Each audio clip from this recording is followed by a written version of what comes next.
This is Chief Hunting Bear in Pasadena, California, with my friend Nathan. He was in the Army, and he was a tank operator.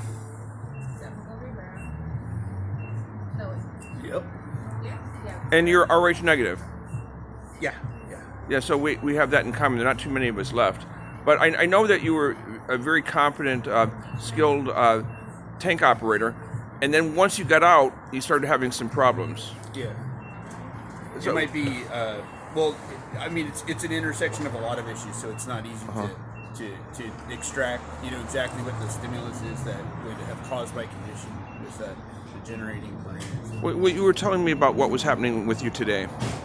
I had a little bit of psychosis.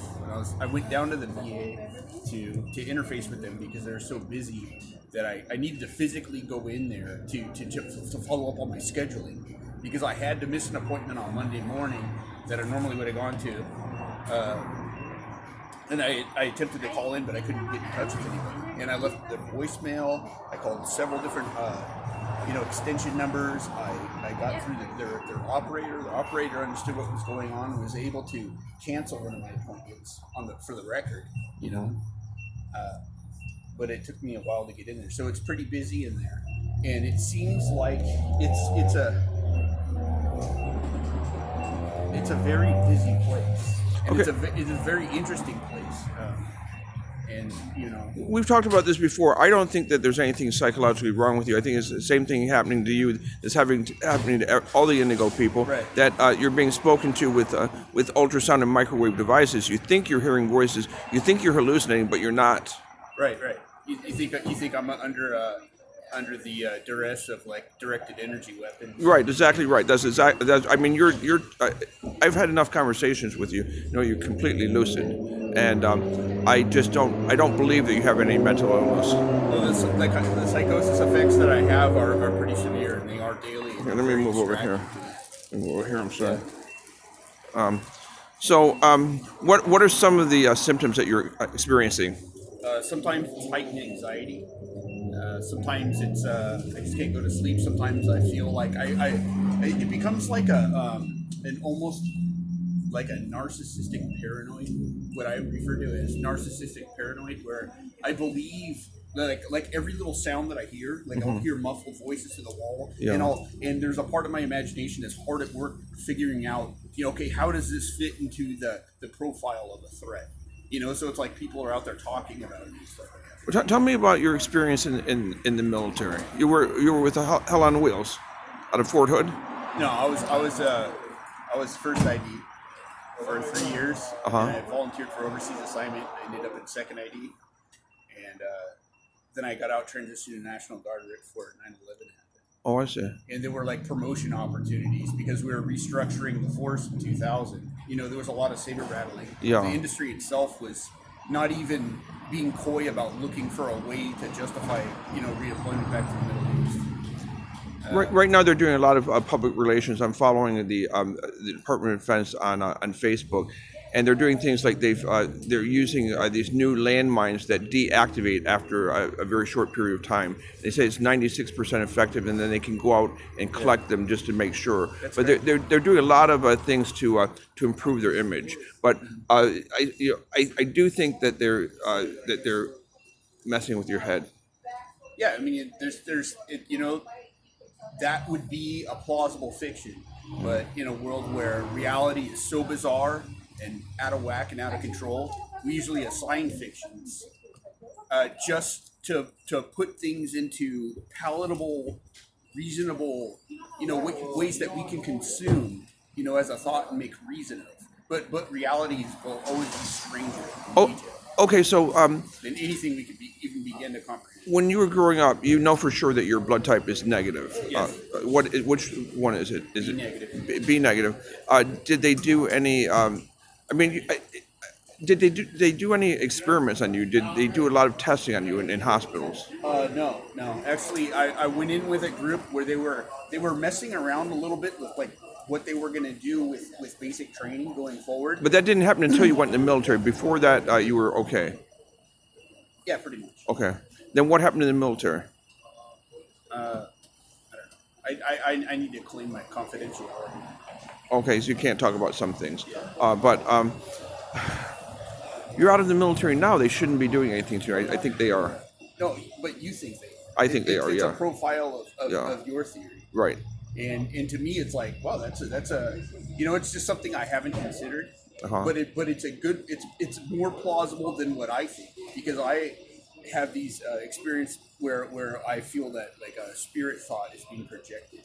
You know what I'm saying? Mm-hmm. Like there's sort of like there's like kind of a rapture that everybody's going through Right. as we age, Yeah. and then like you either accept it or it freaks you the fuck out and you hide from it. Mm-hmm. You know what I'm saying? Yeah. So like everybody's actually kind of and it's a crazy ass idea, right? And I recognize that's what it is, but it's a silly. It keeps coming up, Mm-hmm. you know, for me, and I have to and I shove it aside. I don't let it affect my decisions, but what it does is it consumes my attention span, right? To the point where it's like a big rock I'm carrying. Okay, but You see, and it makes complex planning, paying attention to things. It makes me, effectively forgetful. so stuttering. it's very unfair if someone is like messing with your thoughts. So if they're controlling it, they're talking to you throughout Yeah. the day, and it is having it's got to be having a negative effect on your life because you're on disability now, and I think that you'd be much better off if they Yeah, and leave you it's alone. honestly been getting worse. It's been getting worse, even on medication and everything. It's been getting like my credit score is getting better. I'm a little bit more, into my little palace of shit, that I'm paying rent for on a monthly basis. But, I met you a while back. I can't remember. I haven't seen you in a while. I just ran into the AMPM like a here at couple of Arco. years ago. Yeah, a couple of years ago. We're following on Facebook, but I haven't. You haven't been posting very much, have you? Have you been posting much on Facebook or not? No. No, you haven't. And the more things I hear about Facebook, the more I'm thinking I shouldn't have anything to do with it. Okay, because of what they do is they use Yeah. it's a mass marketing tool. It's Yeah. figuring everybody out, putting them up on the board to sell you. I'm on Tumblr, and they've got a third owner now, and they don't have much censorship They at all went and now. they bought Instagram, so all Yeah. that shit is like, it's all wired together. There's also a website out of England, about a year old. It's called BitChute, BITCHUTE. It's all videos, but there's no censorship whatsoever. And I'm putting a few things on there too. You can put up to like a 15-minute video on there. But in today's world, there are too many places where you can speak your mind. BitChute is one of them. Well, there's a lot of influences that I'm worried about. I'm worried about being an offensive or a sore thumb to the status quo as it is. Yeah. Like the establishment might come after them. They might he makes us look bad.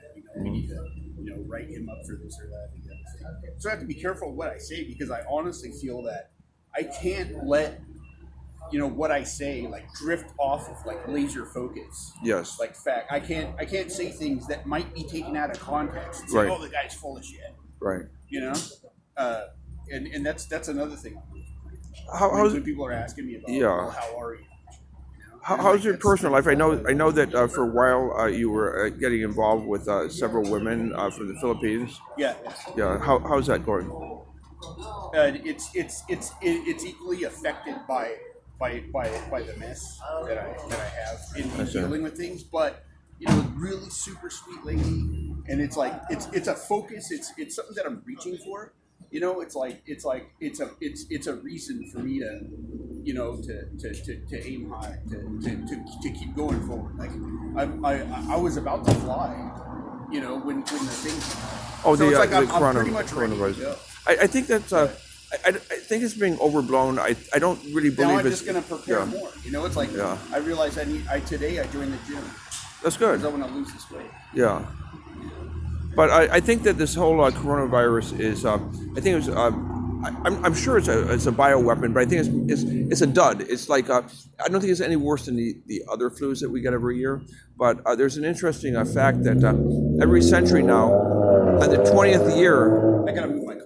Oh, okay. On the 20th year of the century, there's a pandemic. In the 1920, there was Yeah, you said that there's like some sort of pattern. yeah, influenza and bubonic plague that began in Galveston, and the baseball players including Babe Ruth, and everyone in the stands was wearing surgical masks during Major League Baseball games. In 1820, it was in Bangkok, Thailand, and in 1720, it was in Marseille, France. So I mean, this is definitely bioterrorism. You go back to the Middle Ages, and you had the Teutonic Crusades. You got to be careful with the word. You don't want to use. And I'm just telling you as a friend. I don't think you should lend yourself to using these kind of words that you hear floating around. Okay. You know what I'm saying? Mm-hmm. Because it's like that word has infected you. Yes. Right? And you really need to look at that word. What does it mean? Bioterrorism? Mm-hmm. Nah. You know, is like what is that? That's politics crossing over into physical reality.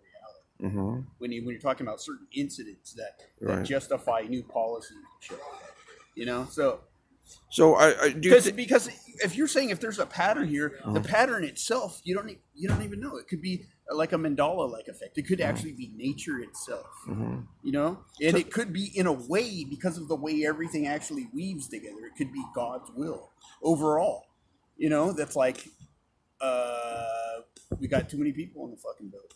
Now, I've heard about the Mandela effect a little bit, but could you tell me what that is?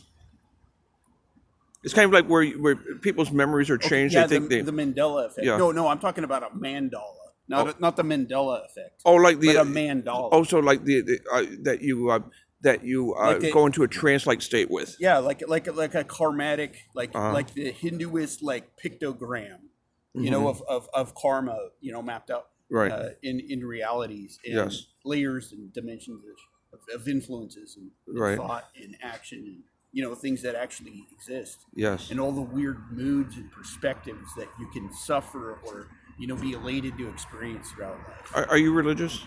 No. You're not, yeah. But I'm super skeptical. Yeah. And superstitious feeling. I have a lot of fucked up thoughts and feelings. I suffer a lot of perspectives. But I don't, you know what I'm saying? But I'm just trying to but that's it. That's why I'm a peaceful guy. You know, because what it takes to be peaceful is, you know, it means that you have the ability to do shit. Yes. And you choose to be peaceful. Yeah, you're functional. I just wish you were happy. I wish that I know we've got a different perspective on this. I think someone is using psychic driving on you, but whatever the cause, I wish that you could be happy again. Yeah, it's a thing about self-determination, and at a certain point where I ended up in a position where I would be probably an excellent candidate for whatever kind of things they're experimenting with, if that is the case, you know, like for medical purposes or advancement of technology or medicine or all the above, you know. Are they giving you a lot of drugs? Like you're talking about. Are they? No, they're not. No. So it's basically just a talking cure? No, there's one pill that I'm taking. Okay. I'm just on fluoxetine. Okay. But I was previously on 3 different other things. I'm not familiar with that particular drug. What is that for? Fluoxetine is the, I guess the shelf name is Prozac. Oh, I see. It's a mood stabilizer. Yeah. But, you know, that's very personal. It's actually confidential. Okay, all right. That's kind of stuff I shouldn't be discussing because it's it's medically confidential to where, you know, like if you post it on Facebook, then it's going to come back to haunt me. I'll get weird. I'm not going to put this. I'm not going to put this on Facebook. You know what I mean? Okay, but so we're about the 14-minute mark. I wanted to keep this at 15 minutes. I just wish that things would get better for you. I know in some ways they are. You're doing all right now. You've got a place to live. You've got a nice vehicle too. Yeah, What have you got here? Well, it's just a Honda CRV. That's pretty nice. Car. Yeah, it's nice. If I had one of these, I would sleep in this, man. Yeah, that's why sometimes I worry about, because I know that you turned diabetic, and then I seen you around only maybe 2 or 3 times. Who turned diabetic? You did. No, I didn't. You said that you were diabetic. No, I've never been diabetic. Really? No. Okay. No. I had ulceration in my legs. The Los Angeles Police Vita squad in Westlake MacArthur Park were putting battery acid on me, Are you And serious? yeah, I was in the hospital 4 times. Ronald Reagan Hospital twice, in Huntington once, and Culver City at the Southern California Hospital. I'm at 15 minutes, so we're going to talk another time. I turn this off. Okay.